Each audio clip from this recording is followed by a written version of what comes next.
Hello Electroheads, and welcome to what is probably the most talked about new electric car not made by a bloke called Elon.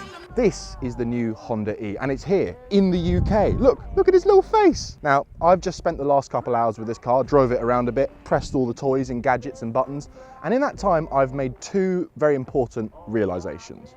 Number one, the Honda E is not a perfect car. It has some flaws that you are just going to have to learn to live with if you buy one. Number two, I want to buy one. I love this thing.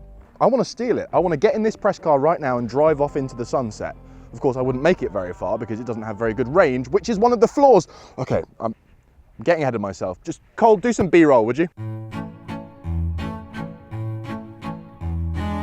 Now usually I'd start a video like this by giving you a few essential stats, like price and range. But today I'm going to save those for later because in truth, the Honda E doesn't look great on paper. In fact, if judged solely on its price and range, it's one of the worst value new electric cars that you can buy. But that really doesn't tell you the whole story of this car. So instead, I want to begin by talking about the immeasurable things that make the E feel so special, starting with the interior. Fortunately, my cameraman Cole has come up with a high-tech solution.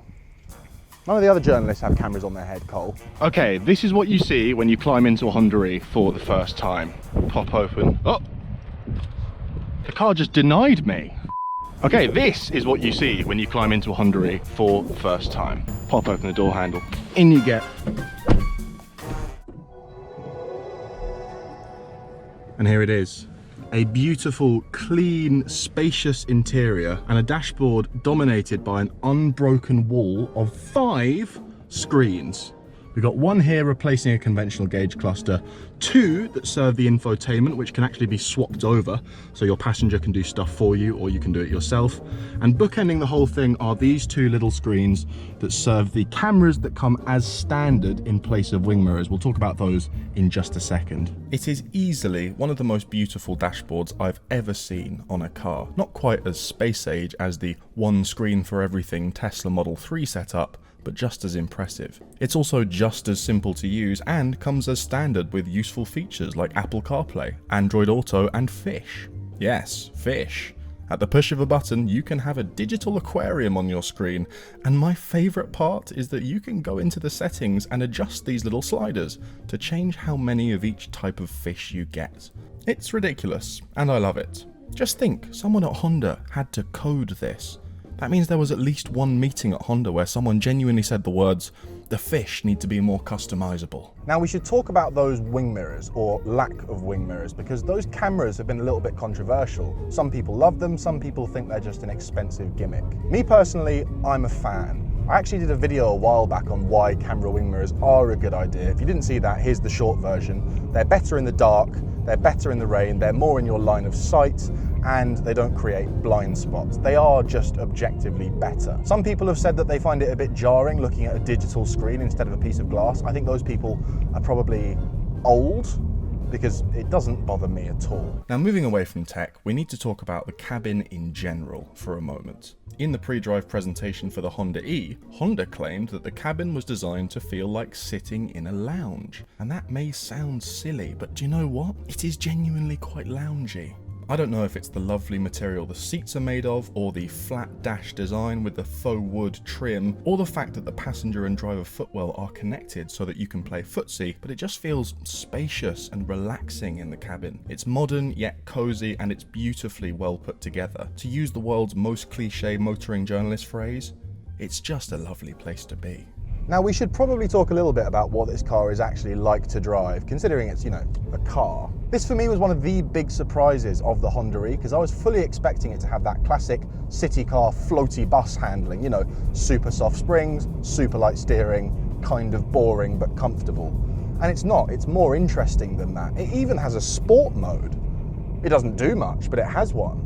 The Honda E is by no means a fast car, but it feels pleasingly punchy when accelerating from a standstill to 30 miles per hour, which, let's be honest, is all that really matters most of the time. Mainly, the pleasure of driving it comes from just how nippy it feels, thanks to small dimensions, very short overhangs front and back, rear-wheel drive, and an insane amount of steering lock. Look, I know this has been mentioned in every other Honda E video, but I'm sorry, I can't not mention it. This car can turn so tightly.